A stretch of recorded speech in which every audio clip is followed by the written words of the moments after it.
Սկսենք զրոյից։ Բարև, ես Հայն եմ, ով եկել է բացահայտելու քպականների թալանի մասին ու ոչ միայն։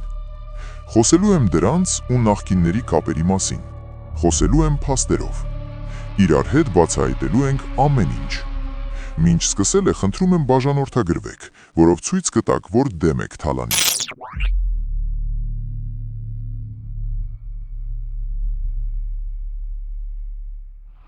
ՔՊ ցուցակ ընդգրկվելու համար դիմել է շուրջ 270 անձ, որոնց մի զգալի հատվածը հանդիսանում է նախկին ռեժիմի մնացորդներ, ովքեր թե նախկինում և թե հիմա եղել են պաշտոնյաներ։ Բայց դա չէ կարևորը։ Կարևորը նա է, որ Նիկոլ Փաշինյանի թիմը և հենց ինքը պաշտոնների է նշանակում նախկիններին։ Ինչու կհարցնեք դուք։ Ասեմ, նրանք թալանի ողջ կոմբինացիաներին ծանոթ են եղել, հիմա էլ կատարելագործել են։ Ես հիմա շատ լուրջ քննարկում եմ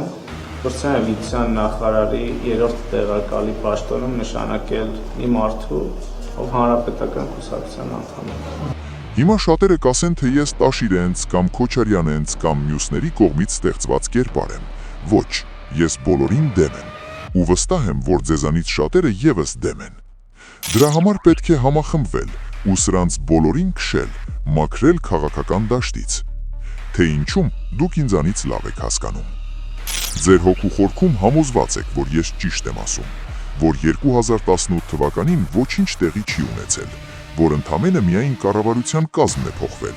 իսկ մյուս պաշտոնյաները մնացել են նույնները, ովքեր 30 տարի թալանել են պետությունը, կործանել մեր ապագան։ Հերթով անդրադառնալու եմ բոլորին, իրենց կերածներով հանդերձ։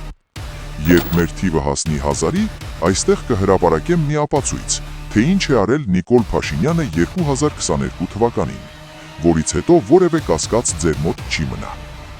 Այսուհետ ամեն օր խոսելու ենք բոլոր խնդիրներից, որոնց մասին չեն խոսում ոչ մեկ, փորձելու ենք իրար հետ լուծել խնդիրներ։ Միացեք էջին, սա ձեր բոլորի ձայնն է։